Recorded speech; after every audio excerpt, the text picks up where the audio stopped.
नमस्कार स्टूडेंट्स, आपका अपने चैनल पे स्वागत और अभिनंदन है।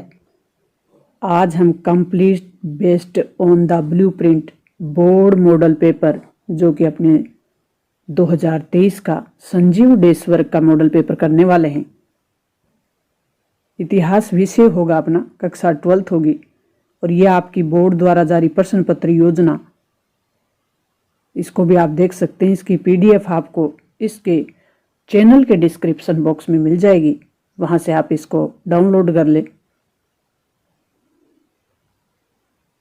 अब हम बढ़ते हैं मॉडल पेपर की ओर, जो कि प्रथम मॉडल पेपर होगा अपना।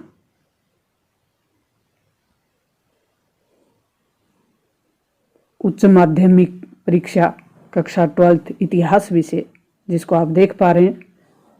3.25 घंटे का अपना पेपर होगा, 80 अपना पूर्णांक होगा। कुछ परीक्षार्थियों के लिए सामान्य निर्देश होंगे।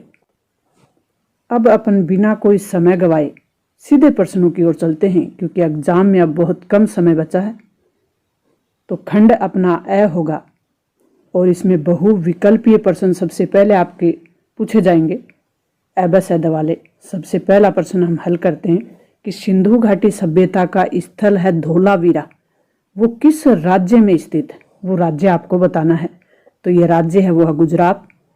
किन शासकों को उनके मातृ नाम यानी माता के नाम से चिन्हित किया जाता था? इतिहास में कौन से राजा ऐसे हैं जो माता के नाम से चिन्हित किए गए हैं, यानी उनकी माता का नाम पहले लिया जाता है? तो ये सातवाहन। तो सातवाहन जो शासक हैं उनका नाम आपको डिस्क्रिप्शन बॉक्स में लिखना है।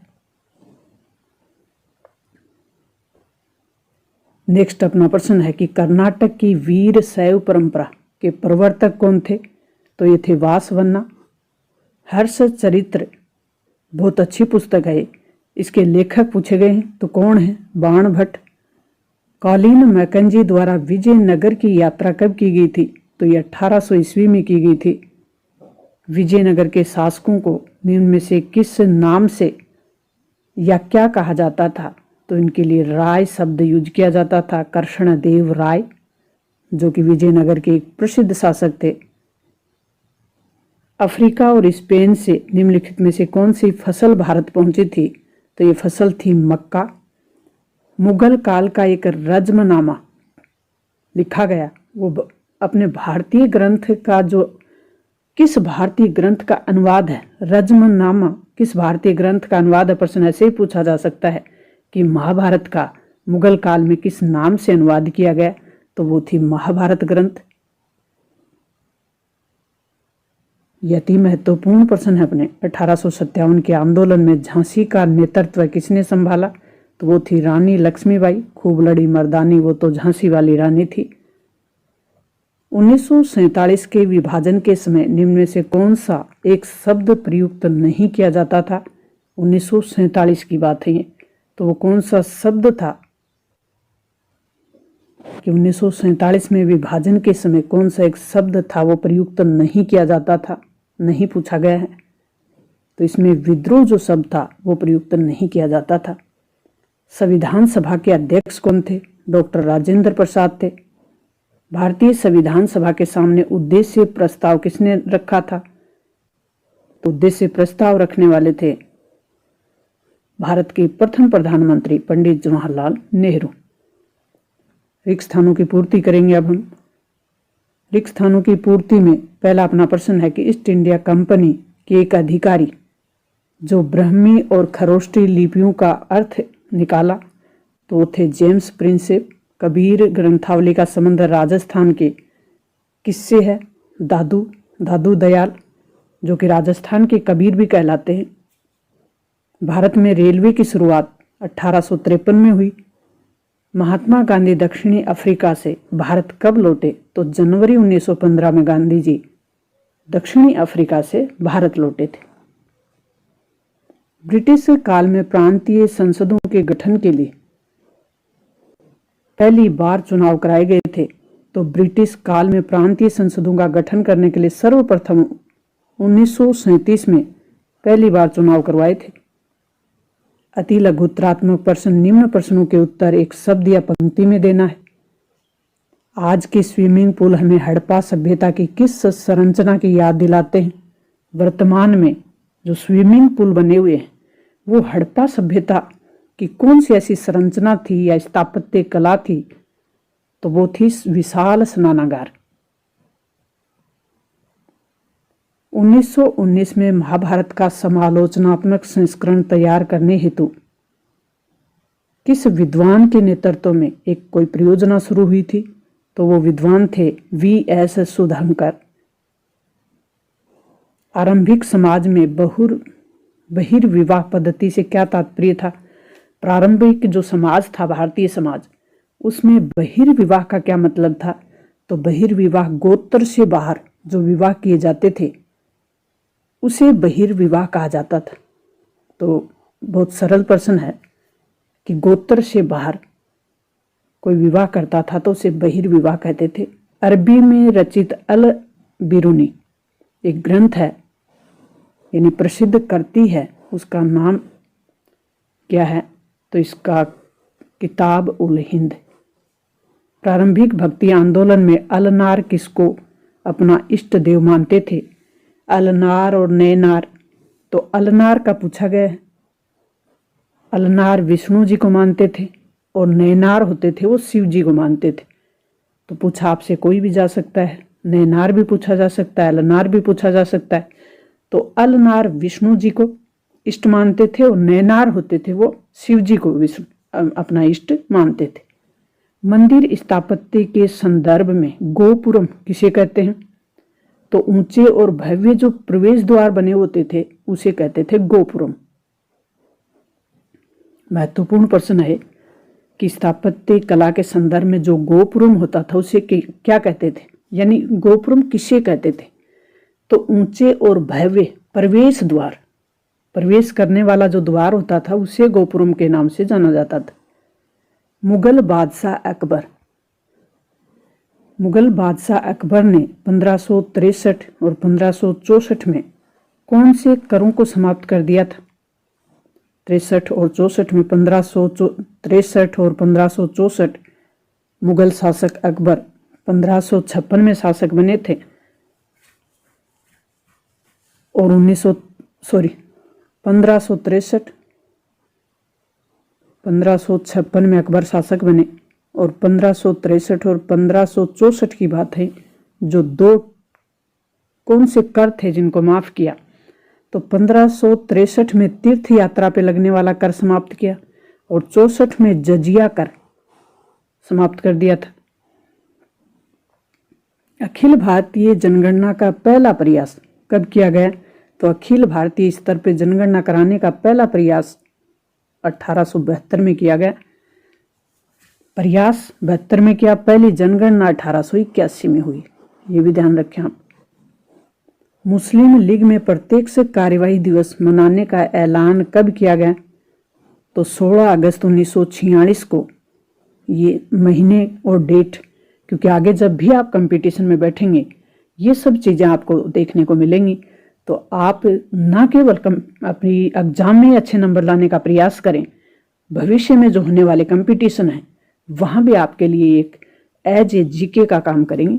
तो अपन बहुत ही सरल और सहज तरीके से पढ़ने का प्रयास कर रहे हैं। प्रत्यक्ष कार्यवाही दिवस कौन सा दिवस था? प्रत्यक्ष कार्यवाही दिवस किसने मनाया? मुस्लिम लीग ने। डेट क्या थी? 16 अगस्त 1946। गवर्नमेंट ऑफ इंडिया एक्ट के तहत 1937 के चुनाव में कांग्रेस की 11 में से कितने प्रांतों में सरकार बनी थी? तो 1937 में, पीछे हमने पढ़ा, पहली बार चुनाव करवाए गए तो कांग्रेस को 11 में से 5 प्रांतों में पूर्ण बहुमत प्राप्त हो गया था और 7 प्रांतों में कांग्रेस ने अपनी सरकार बना ली थी। संविधान सभा में डॉक्टर भीमराव अंबेडकर केंद्र और राज्यों में केंद्र को शक्तिशाली बनाना चाहते थे। प्रश्न पढ़ते हैं पहले। संविधान सभा में डॉक्टर अंबेडकर केंद्र और राज्यों में से किसको शक्तिशाली बनाना चाहते थे?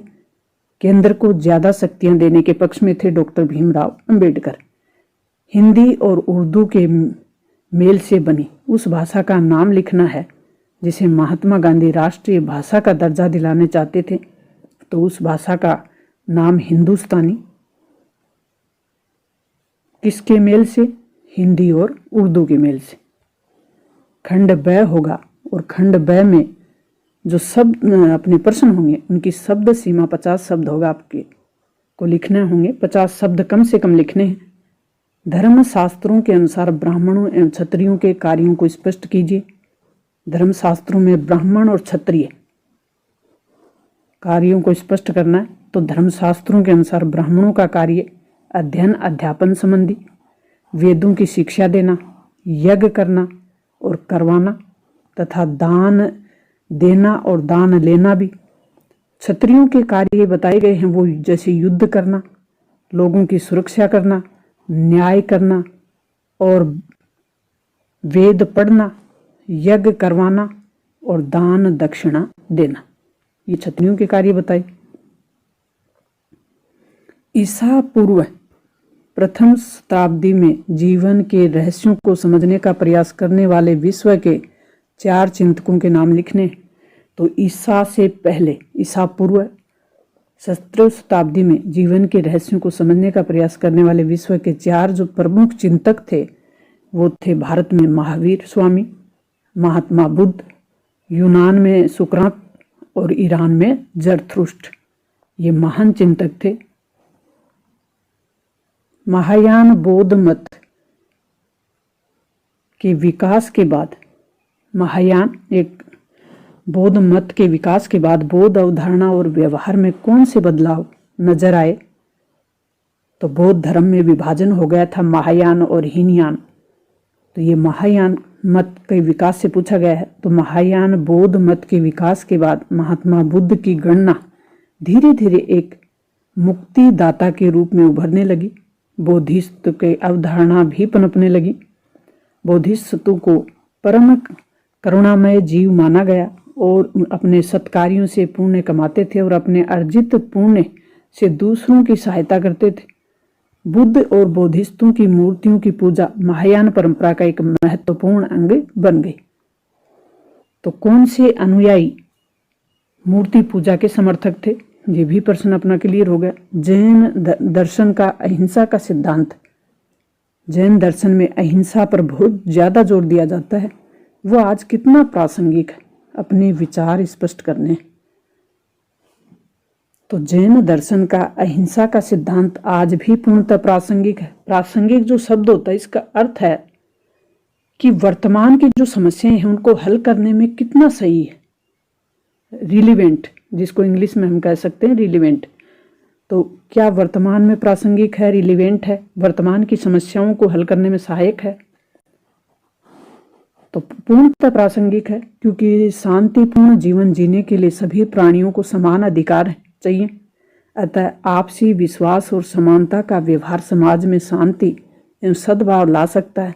जैन दर्शन पेड़ पौधे कीट पतंगों का भी पोषण करता है। अतः ये पौधे एवं जानवरों के संरक्षण और पारिस्थितिकी के संरक्षण हेतु भी आज अति प्रासंगिक है। तो पारिस्थितिकी असंतुलन आज का सबसे बड़ा मुद्दा है, सबसे बड़ी चुनौती है, सबसे गंभीर समस्या है। उसको हल करने में भी ये सिद्धांत है वो प्रासंगिक है। नेक्स्ट अपना प्रश्न है कि इब्न तूता के अनुसार भारतीय डाक प्रणाली की विशेषता लिखिए। इब्न तूता एक विदेशी यात्री थे, उनके अनुसार भारतीय डाक प्रणाली कैसी थी ये बताना है। तो डाक प्रणाली से व्यापारियों के लिए न केवल लंबी दूरी तक सूचना और उधार भेजना संभव था, बल्कि अल्प सूचना पर माल भेजना भी संभव था। डाक प्रणाली इतनी कुशल थी कि जहां सिंध से दिल्ली की यात्रा में 50 दिन लगते थे, वहीं सूचनाएं डाक प्रणाली द्वारा केवल 5 दिन में पहुंच जाती थी। इन्होंने बताया है कि भारत की डाक प्रणाली बहुत कुशल थी और जहां सिंध से दिल्ली तक यात्रा में 50 दिन लग जाते थे यात्री को, वहीं सूचना डाक प्रणाली द्वारा केवल 5 दिन में पहुंच जाती थी। बर्नियर की पूर्व और पश्चिम की तुलना। एक बर्नियर जो इतिहासकार हुए हैं उनके अनुसार पूर्व और पश्चिम की जो तुलना है उससे आप कितने सहमत हैं? संक्षेप में समझाइए।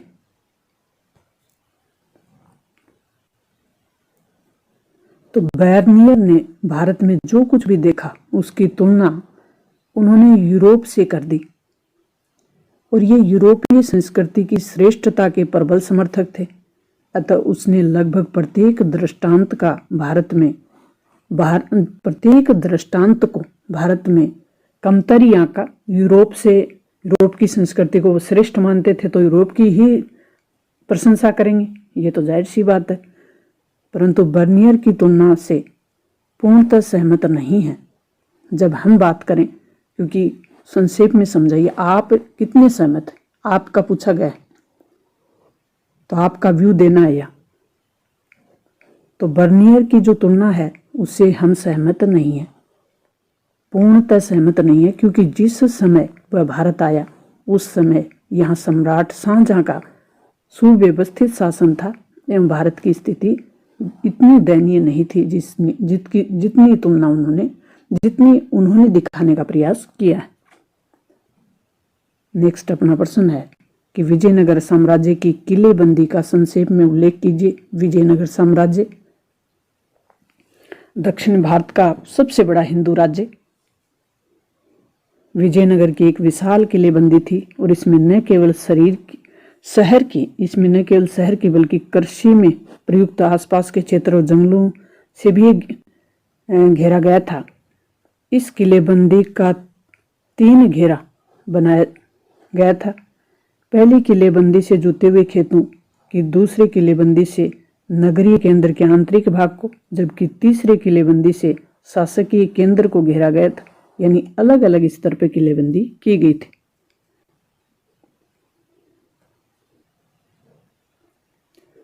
मुगल कालीन कृषि समाज में महिलाएं कौन कौन सी भूमिकाएं अदा करती थी? मुगल काल में महिलाओं की भूमिका बतानी है। तो मुगल काल में कृषि समाज में महिलाओं की भूमिका बात करें तो महिलाएं बुआई करती थी, निराई करती और कटाई भी करती। साथ ही पकी हुई फसल से दाना निकालने का कार्य भी महिलाएं करती थी। सूत काटना, बर्तन बनाने के लिए जो मिट्टी है उसको साफ करना और गूंथना तथा कपड़ों की कढ़ाई जैसे कार्य और दस्तकारी जैसे कार्य भी महिलाएं करती थी। मुगल कालीन, नेक्स्ट अपना प्रश्न है कि मुगल कालीन खुद काश्त और पाही काश्त किसानों में अंतर स्पष्ट कीजिए। खुद जो काश्त होते थे और पाही काश्त किसान, उनमें अंतर बताना। तो मुगल काल में 2 तरह के किसान होते थे, एक तो खुद काश्त और एक पाही काश्त। खुद काश्त किसान वे थे जिनके पास अपनी खुद की जमीन होती थी। खुद काश्त यानी खुद की जमीन होती थी और वे अपने गांव में ही रहकर खेती करते थे। वहीं पाही काश्त वे किसान थे जो कि दूसरे गांवों से ठेके पे कृषि करते थे, यानी खुद की उनकी भूमि नहीं थी, खुद की उनकी खेती नहीं थी। किसान अकाल और भूखमरी जैसी आर्थिक परेशानियों के कारण पाही काश्त बनते थे। मुगल शासकों का वंशक्रम लिखना है।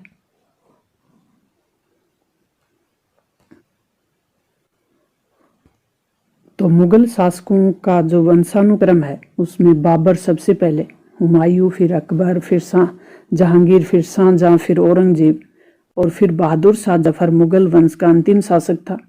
तो मैं इसको बनाती हूँ भाग 100 हो गया। बी से बाबर, एच से हुमायूं, ए से अकबर, जी से जहांगीर, एस से शाहजहां और ओ से औरंगजेब। और बहादुर शाह जफर का सबको पता है आपको कि वो 1857 की क्रांति का नेतृत्व कर रहे थे और अंतिम मुगल शासक थे। नेक्स्ट अपना प्रश्न है कि 1813 में ब्रिटिश संसद में पेश 5वीं रिपोर्ट क्या थी? तो 1813 में ब्रिटिश संसद में 5वीं रिपोर्ट प्रस्तुत की गई थी। इस रिपोर्ट में जमींदारों और जो रैयत होते थे, किसानों को रैयत के नाम से जानते थे, कि अर्जियां तथा अलग अलग जिलों में कलेक्टरों की रिपोर्ट, राजस्व विवरण से संबंधित सांख्यिकीय तालिकाएं और अधिकांश अधिकारियों द्वारा बंगाल और मद्रास के राजस्व तथा न्यायिक जो प्रशासन था उस पर लिखी गई टिप्पणियां भी इसमें शामिल थी। नेक्स्ट अपना प्रश्न है, उपनिवेश काल में कुदाल और हल से क्या तात्पर्य था? उपनिवेश काल यानी ब्रिटिश काल, जब भारत ब्रिटेन का उपनिवेश था उस समय कुदाल और हल। तो कुदाल, राजमहल की पहाड़ियों के मूल निवासी पहाड़ी लोग खेती के लिए कुदाल का प्रयोग करते थे, इसलिए कुदाल को पहाड़ी जीवन का प्रतीक माना जाता था। आगे चलकर राजमहल की पहाड़ियों में संथाल आ गए थे, यानी उनका आगमन हुआ, जिन्होंने हल जोत कर स्थायी खेती करना प्रारंभ कर दिया था। अतः हल को संथालों की शक्ति का प्रतीक माना जाता था।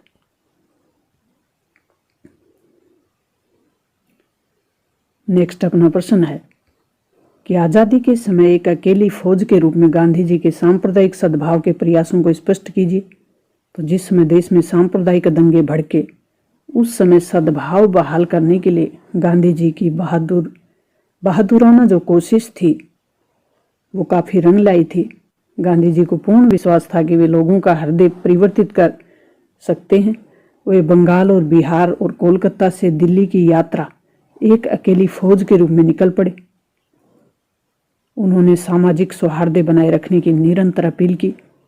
तो ये उस समय की बात है जब 1947 में भारत विभाजित हुआ और विभाजन की त्रासदी झेल रहा था। एक जगह से दूसरी जगह जनसंख्या विस्थापन हो रहा था। तो जो सांप्रदायिक दंगे हो रहे थे धर्म के आधार पर, उन दंगों को बहाल करने में गांधी जी एक अकेले सैनिक के रूप में लड़ रहे थे,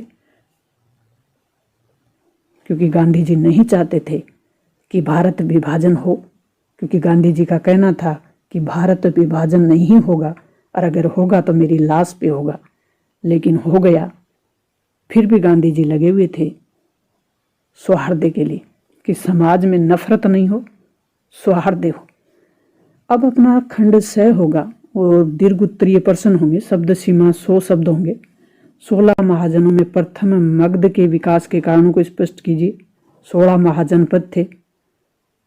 उन महाजनपदों में प्रथम मगध के विकास के कारण क्या थे कि मगध क्षेत्र में खेती की उपज बहुत अच्छी होती थी। मगध क्षेत्र में लोहे की जो खादानें थी वो भी सरलता से उपलब्ध हो जाती थी और लोहे के उपकरण और हथियार बनाना भी वहाँ आसान था। मगध के जंगलों में बड़ी संख्या में हाथी उपलब्ध थे और हाथी मगध राज्य की सेना के एक महत्वपूर्ण अंग थे।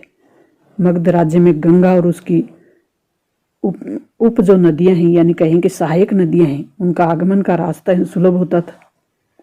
बिंबिसार और अजातशत्रु जैसे कुशल सम्राटों की नीतियां भी मगध के विकास में अहम रोल अदा कर रही थी।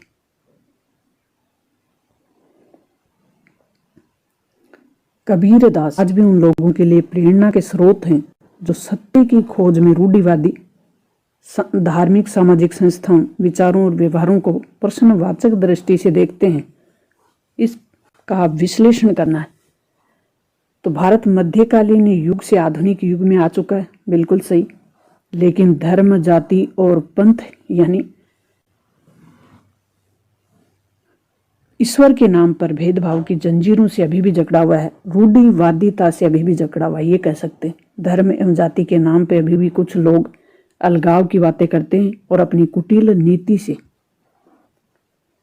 में सफल भी हो जाते हैं, कुटिल नीति में सफल भी हो जाते हैं। वो ऐसी स्थिति में अगर कोई व्यक्ति भेदभावपूर्ण संकीर्णताओं का विरोध करता है और वास्तविक तथ्यों को उजागर करता है, तो अनायासी जनमानस में कवि कबीर और उनकी सीख जो है वो याद आ जाती है। क्योंकि कबीर ने हमेशा समाज के जो विघटनकारी तत्व होते हैं उन पर तेज प्रहार किया है। कबीरदास सत्य की खोज करने वालों के लिए आज भी प्रेरणा स्रोत है। नेक्स्ट अपना प्रश्न है कि 1857 के विद्रोह को कुचलने के लिए क्या कदम उठाए गए? तो 1857 की क्रांति या विद्रोह को कुचलने के लिए अंग्रेजों ने कई कदम उठाए थे। विद्रोह का दमन करने के लिए कई नए कानून भी बनाए, क्योंकि ये पहला विद्रोह था जिसमें सभी बिना किसी जाति धर्म के भेदभाव के अंग्रेजी शासन का विरोध कर रहे थे।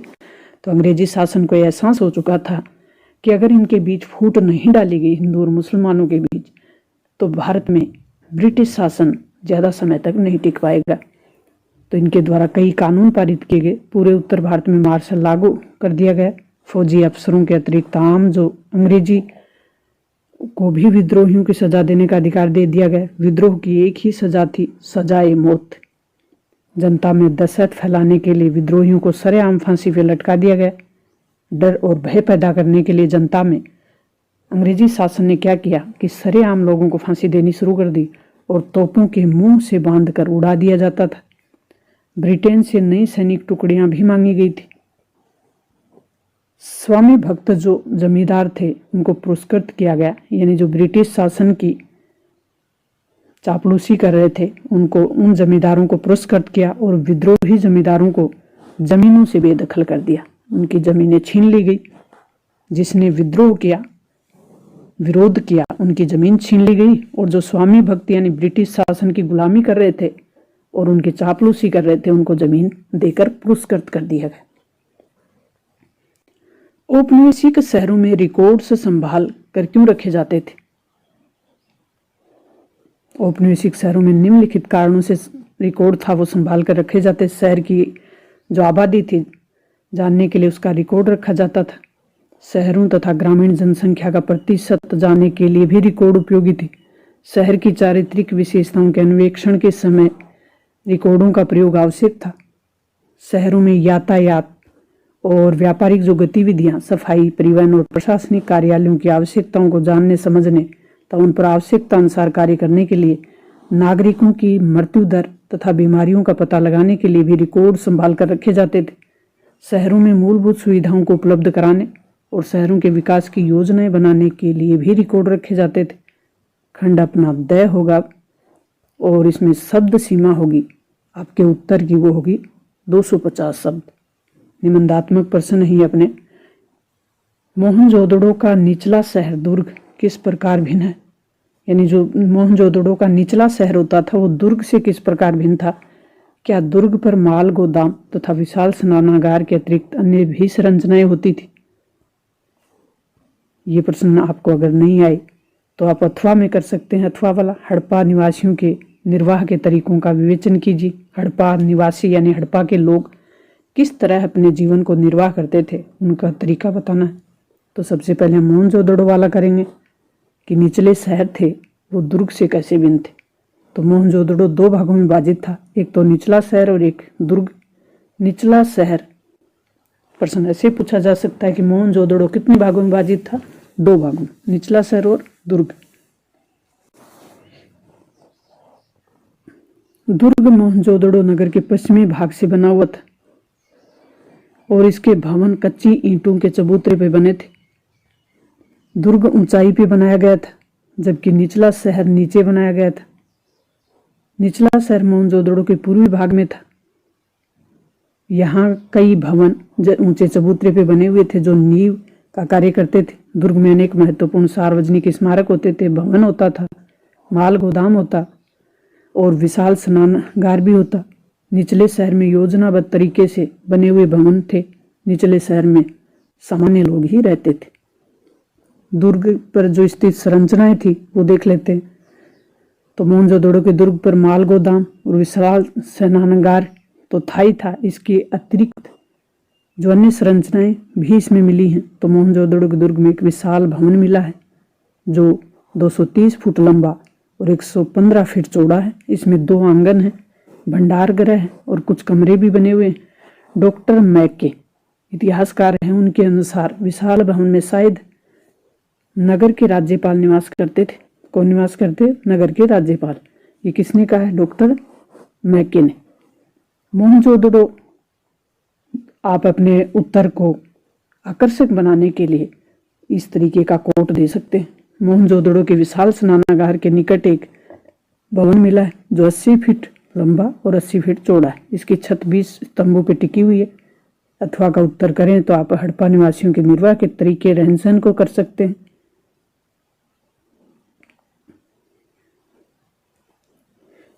तो पेड़ पौधों से प्राप्त उत्पादन और जानवरों से प्राप्त इनका भोजन होता था।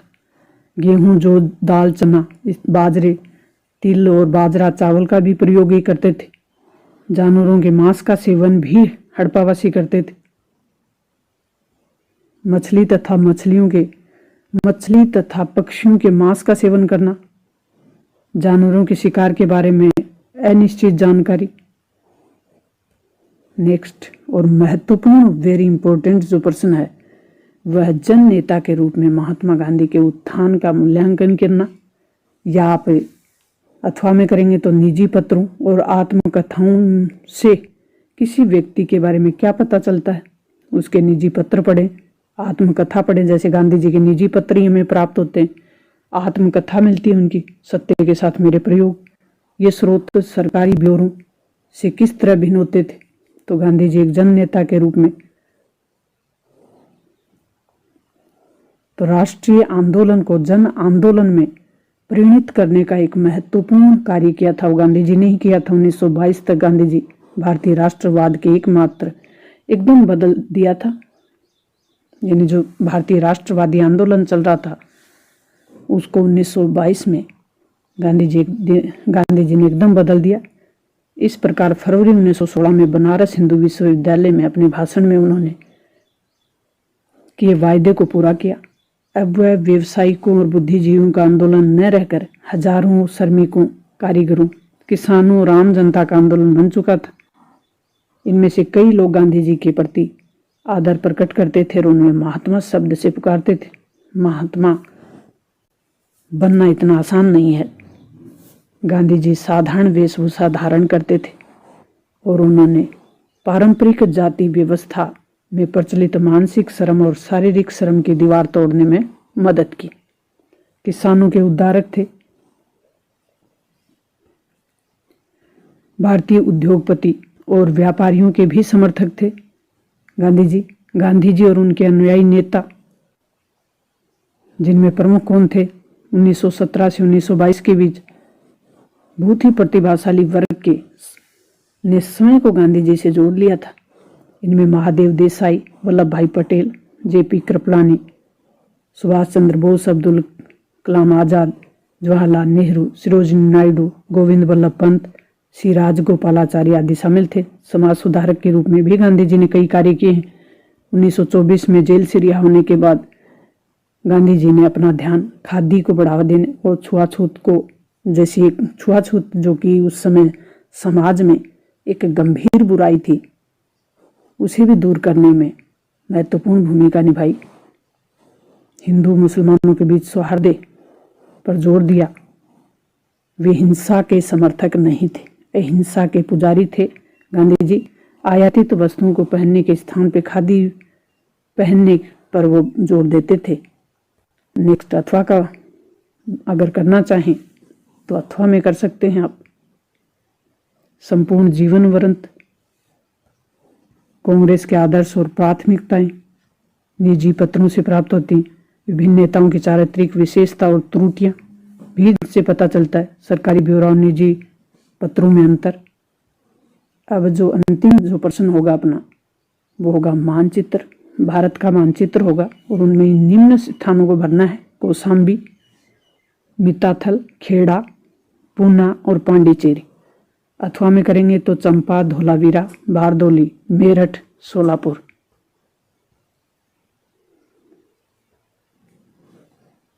तो मिताथल यहाँ पे है हरियाणा, कौशाम्बी उत्तर प्रदेश, खेड़ा गुजरात,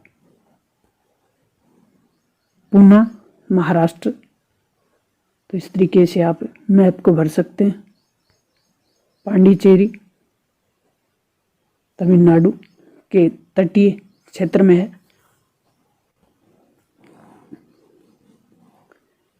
अथवा वाला अगर भरेंगे आप तो इस तरीके से मैप को देखेंगे अपन। धोलावीरा जो कि गुजरात में है, मेरठ जो कि उत्तर प्रदेश में है, चंपा जो कि बिहार में है, बारदोली गुजरात में है और बारदोली का संबंध महात्मा गांधी से है, सोलापुर महाराष्ट्र में। इस तरीके से यह अति महत्वपूर्ण अपना मॉडल पेपर अपन ने हल करिए। अगर आप चैनल पे नए हैं तो चैनल को सब्सक्राइब कर लें ताकि और बेल आइकन दबा लें ताकि जो नेक्स्ट वीडियो आए वो आप तक पहुंच जाए। अपने दोस्तों के साथ शेयर करें, खुद भी पढ़ें और दूसरों की बढ़ने में मदद करें।